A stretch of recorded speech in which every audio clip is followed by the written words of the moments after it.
दोस्तों, आप लोगों का स्वागत है हमारी चैनल अंत से आरंभ में। चलिए आज जानते हैं गौतम बुद्ध की समय और धैर्य की कहानी को। से पहले अगर आप गौतम बुद्ध को मानते हैं तो कमेंट में ओम नमो बुद्धाय अवश्य लिखें। एक बार की बात है, एक बेरोजगार लड़का बहुत ही परेशान होकर इधर उधर घूम रहा था। वह अपने जीवन में सफल नहीं हो पा रहा था, जिसके कारण वह बहुत ही परेशान हो गया था। एक बार वह परेशान और उदास होकर एक रास्ते से गुजर रहा था। तभी गौतम बुद्ध ने उसे देखा और उस लड़के से पूछा, बेटा तुम क्यों परेशान हो?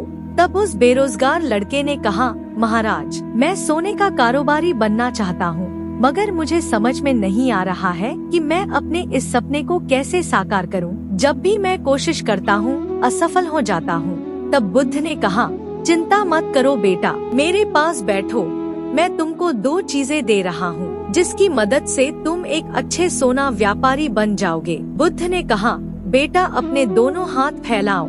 लड़के ने अपना हाथ फैलाया। बुद्ध ने उस लड़के की एक हाथ पर अपना हाथ रखकर कहा, बेटा यह समय है, इसे अपनी मुट्ठी में बंद करके रखो और इसे अपने हाथ से कभी मत निकलने देना। बुद्ध ने लड़के के दूसरे हाथ पर अपना हाथ रखकर कहा, बेटा यह धैर्य। बुद्ध ने उस लड़के की एक हाथ पर अपना हाथ रखकर कहा, बेटा यह समय है, इसे अपनी मुट्ठी में बंद करके रखो और इसे अपने हाथ से कभी मत निकलने देना। बुद्ध ने लड़के के दूसरे हाथ पर अपना हाथ रखकर कहा, बेटा यह धैर्य है।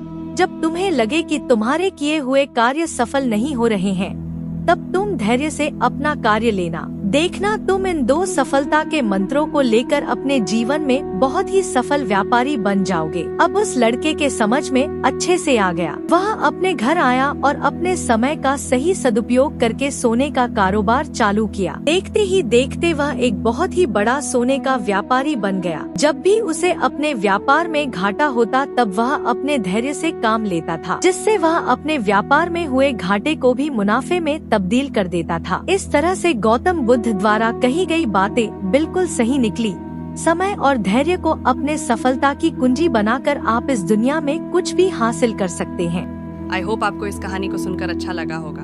अगर ये कहानी आपको पसंद आई हो तो वीडियो को लाइक और कमेंट करें और ऐसी कहानियों को सुनने के लिए हमारी चैनल को सब्सक्राइब करें।